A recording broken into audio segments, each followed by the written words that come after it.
سرزمین من. My homeland, my homeland. I am exhausted of tyranny. I am tired of oppression. My homeland, you are voiceless. You're full of pain and sorrow. There is no even cure for your pain. سرزمین من بی سرود بی صدایی. My homeland, who betrayed you? Who broke your heart? بی دوایی سرزمین من. Hi, everyone, and welcome to the latest episode of Dissidents and Dictators, the flagship podcast from the Human Rights Foundation. My name is Casey Michelle, and alongside my boisterous co-host, Elisha Maldonado. Say hi, Elisha. Hiya. We are honored to be joined today by a woman who, frankly, needs no introduction, but we're going to try one anyway. Masih Alinejad is an Iranian journalist and activist and all-around troublemaker, perhaps best known for highlighting all of the ongoing crimes of the regime still in power in Iran. You may know Masih from the recent abduction and assassination attempts against her right here in the United States of America, with the Iranian regime going to unprecedented lengths to try to silence her voice and stop her efforts. Again, it is an absolute honor to have Masih here today with us in studio. We've got a great conversation in store, so stick around. Let's go. Masih, thank you so much for joining us. Such a pleasure to have you in our office. Indeed, it's a pleasure for me as well. We have so much to talk about. You're so prominent in addressing these issues. I'd like to go off the top with you discussing this corruption on earth charge that is quite contagious in Iran these days. Can you talk about it and some of the cases, Mahmoud Mahabi and why is it Muhammad Salehi? I mean, hey, is it in 21st century? Can you believe that there is a charge called spreading corruption on the earth? As opposed to the moon, as opposed to Mars. I mean, where's... To dictators, that's all. What is and they think that they are the representative of the earth, the moon, the stars, everything. And in their eyes, you both, and me, and you, Amar, as well, we are the master criminals. Mm-hmm. Why? Because by speaking up, we're spreading corruption on the earth. Yeah, so Tumaj Salehi was a rapper. His crime was just singing during Women Life Freedom Uprising. We are all shocked that now he has been sentenced to death. It's shocking. And Mehrabi as well. Mahmoud is very, very talented, innocent for the crime of using social media. So you see, it doesn't matter whether you use social media or you use your own voice or you show your hair. You show your hair? Oh, of course you are a master criminal. Of course. You cannot walk unveiled in the streets and then you get lashes. You go to prison, you face torture, you face rape, or you get killed like Mahsa Amini, whose brutal murder actually sparked a revolution in Iran. And Dina, too, recently. You were talking about her on a young journalist who was arrested. Can you talk about her case a little bit? Exactly, and thank you so much for mentioning, because Dina is a journalist. Her job is to give voice to voiceless people. But this time, she herself got arrested for not covering her hair. What she did, she came out from the morality police room, and then she exposed the sexual assault. You know, Nikah Shakarami was only 16-year-old. She was abducted, raped, and then got killed. So Dina exposed her own story. You know, I still get goosebumps. I have goosebumps now, actually. That in 21st century. Yeah. I mean, of course, we're all human. You have to react this way to these horrific crimes against these people who are speaking.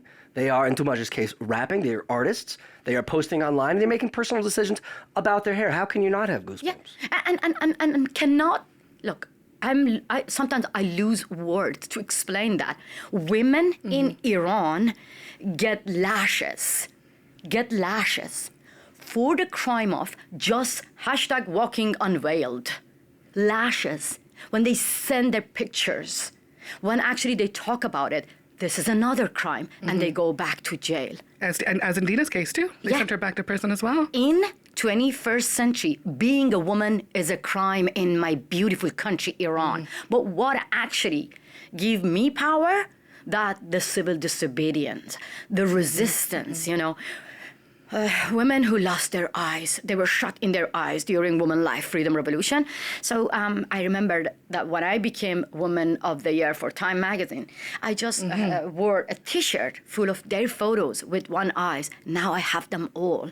They're going to come to Oslo Freedom Forum. Fantastic. Wonderful. And listen from them. I love that. They have only one eye. Like, the novel, I hope you read that, called The Handmaid's Tale Yes. by Margaret Atwood, which is a series as well. So you see that bunch of white women being blinded, receiving lashes, being forced to marry, being forced to bring children. This is the situation in Iran and Afghanistan. So clearly, In 2024. And in a 2020 lot of folks in the broader democratic world, those of us that live and work in democracies, they look at something like Handmaid's Tale and say, this is some dystopian future.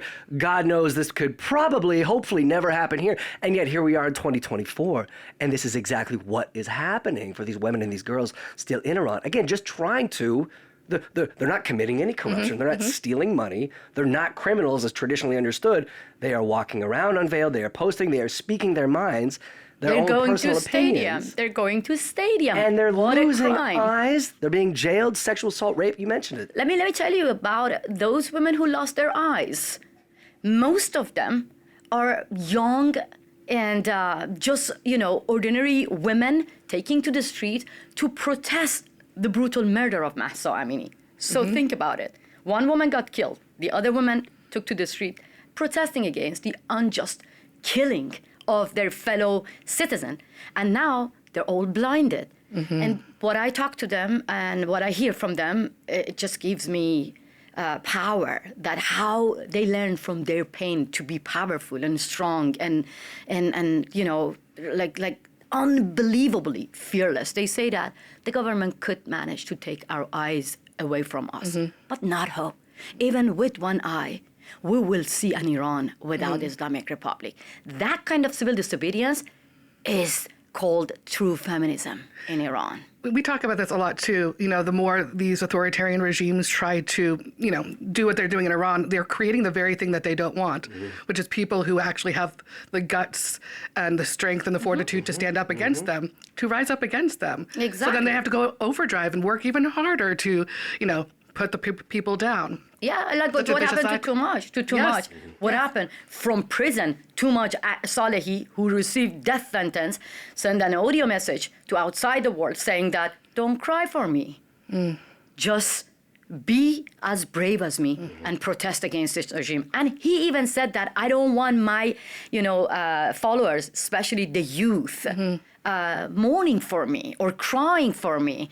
I am very happy to sacrifice my life to because they all know that freedom is not free. Right. Men get executed for the crime of supporting their sisters. Right. And I want to say that the Islamic Republic, the mullahs, for years and years they managed to put the fear inside us.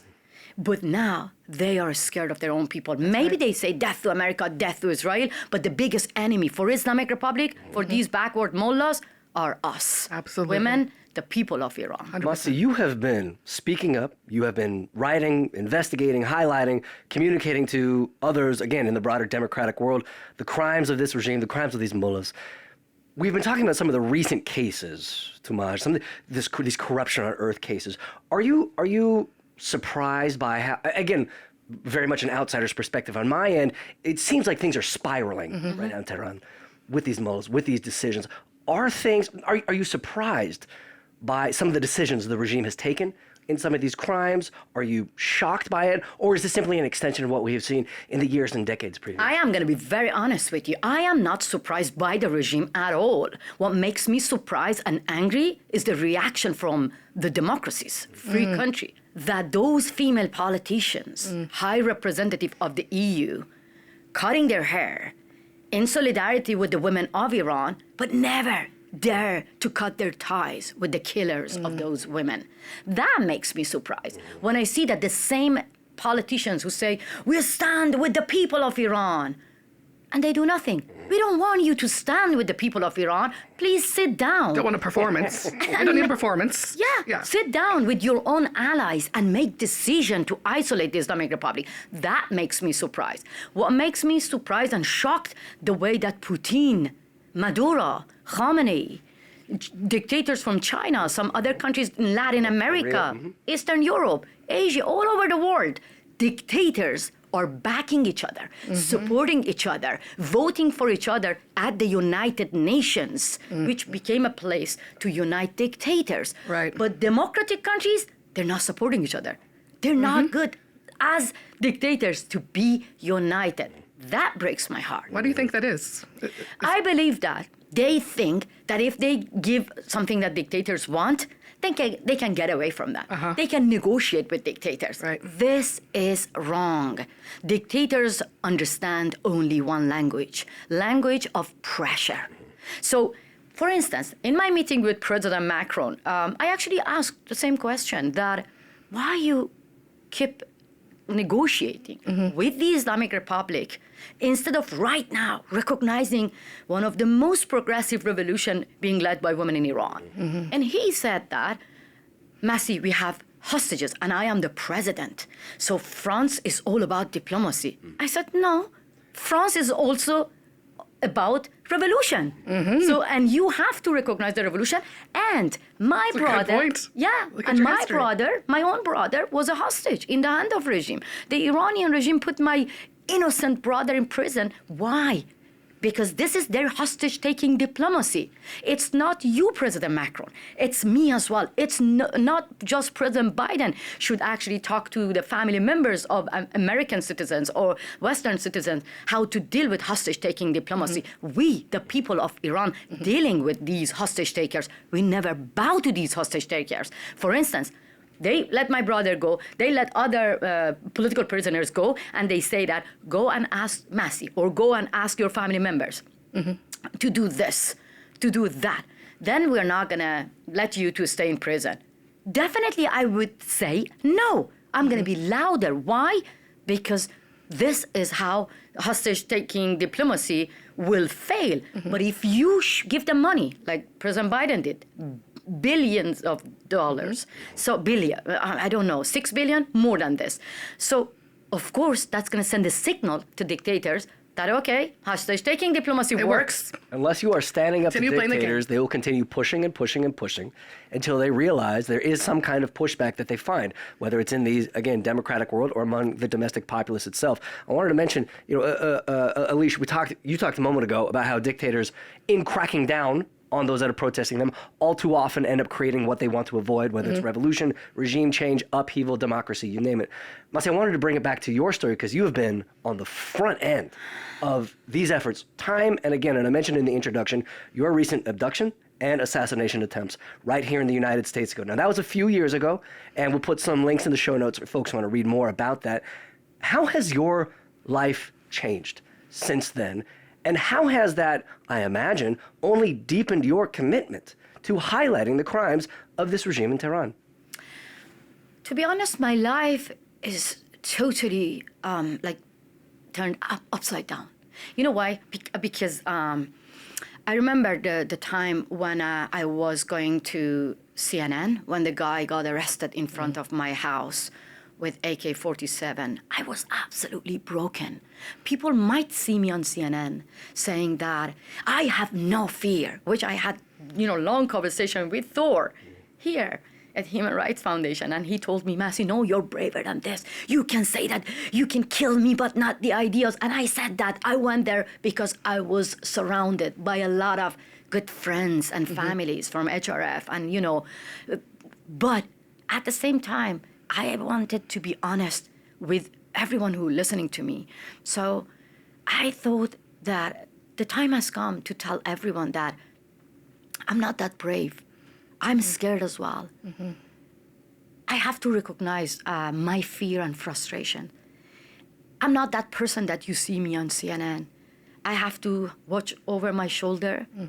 Every day when I go inside my home, I have to check everywhere to see everything is fine.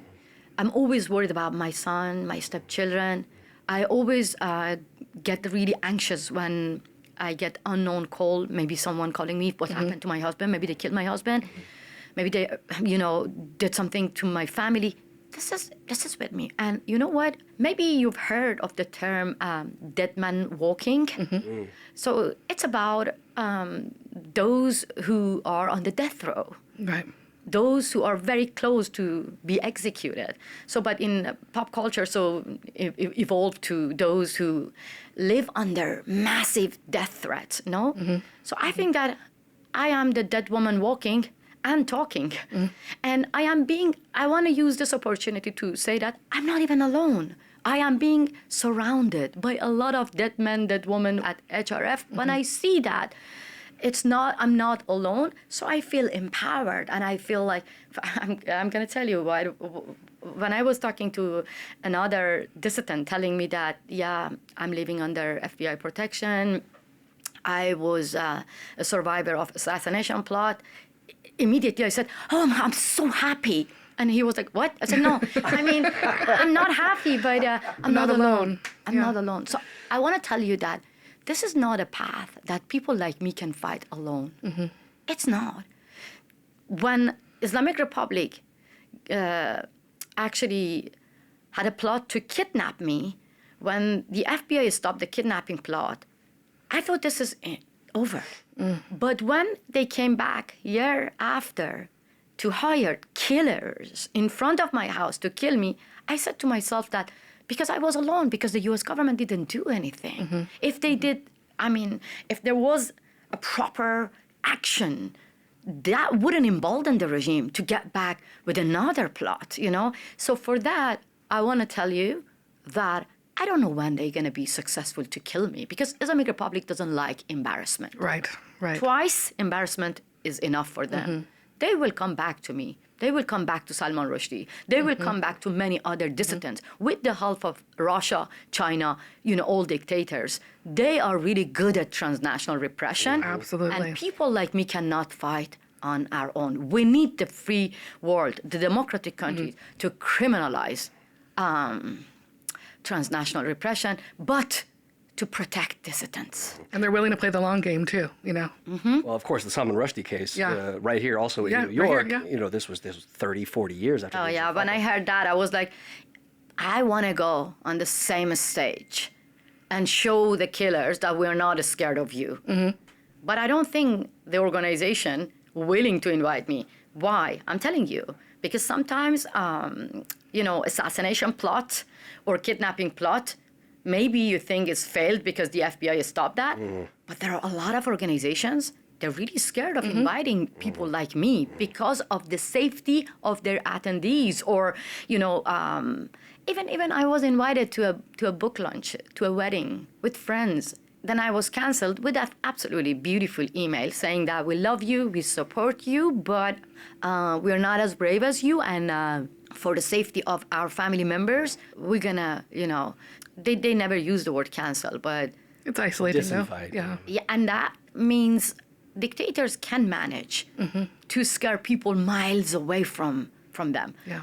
I said that I'm not scared, but it is very, very scary to see that in 21st century, dictators from Iran, Russia, China, they can challenge the U.S. government on U.S. soil. They can challenge the U.S. citizens on U.S. soil. Of course, I have a lot of friends now here. Even my neighbors in Brooklyn, they became my friends, and they're really supportive. But at the same time, I'm telling you, the fear is there. So maybe they're not successful to physically get rid of me. Yeah. But in some way, they are successful to cancel people like me. Well, And managed to isolate. We never had any second thoughts about having you on today. Yay! About organizing Bring with you. Obviously, we're going to be joining you in Oslo.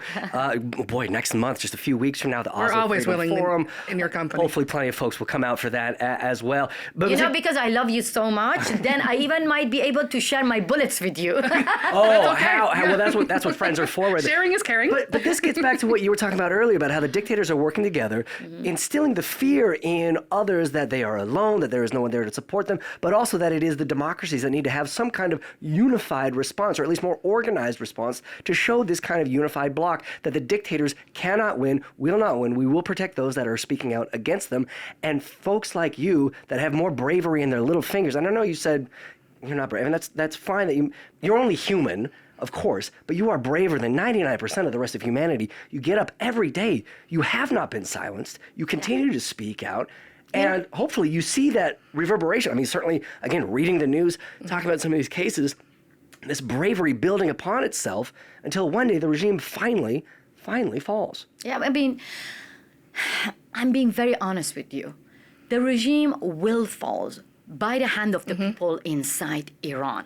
But at the same time, we have to be realistic. We cannot say that people themselves, unarmed women, unarmed teenagers, armless people can overthrow this regime on their own. We need to see real actions from Western countries, from free world, to support and help people to have secular democracy.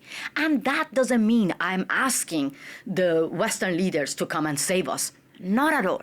Right. I want them to stop saving our killers. Yeah. While we manage to shake the regime, I want them to stop shaking the hand of this regime. Yeah. That's all I want. And here we are. Undoing the work that you guys are doing. Exactly. Yeah. Look, I want the U.S. government, the leaders of, Western countries, free world, to understand that when they see Islamic Republic and terrorists, they should have bipartisan strategy. They should have common strategy against dictators. Why?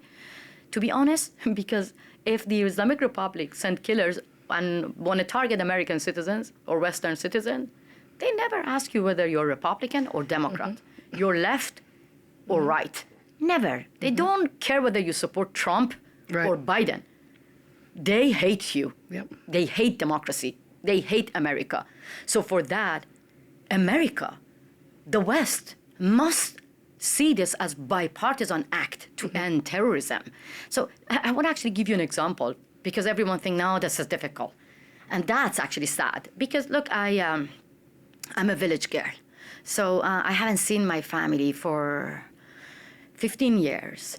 And it's not easy for me. So that's why I actually planted a tree in my garden in Brooklyn. Cherry blossoms. Cherry blossom. After my mom's name, I planted a tree in honor of my father, my brother. So I actually turned my beautiful garden like my village. So I grow vegetables, cucumbers, tomatoes, basil in my backyard garden. And I remember when I moved to America, I asked my husband, do you know any neighbors? My husband was like, why should I know the neighbors?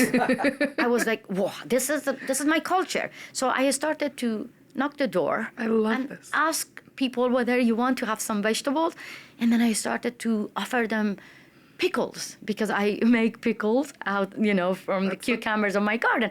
My husband was like, they are going to sue you. I was like, no, it's beautiful, because some of them having the sign of supporting Trump in their garden. Some of them having the sign of supporting Kamala and Biden in their garden. Some of them having, support Obama. But these are my fellow citizens here in America. So I want to offer them, because this is my culture. None of them knew who I am.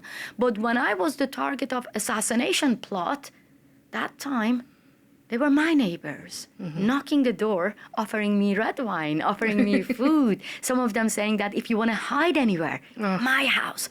This is the beauty of America. Yeah. When it comes to the national security or safety of their fellow citizens, they're all united. They don't care about the different political views.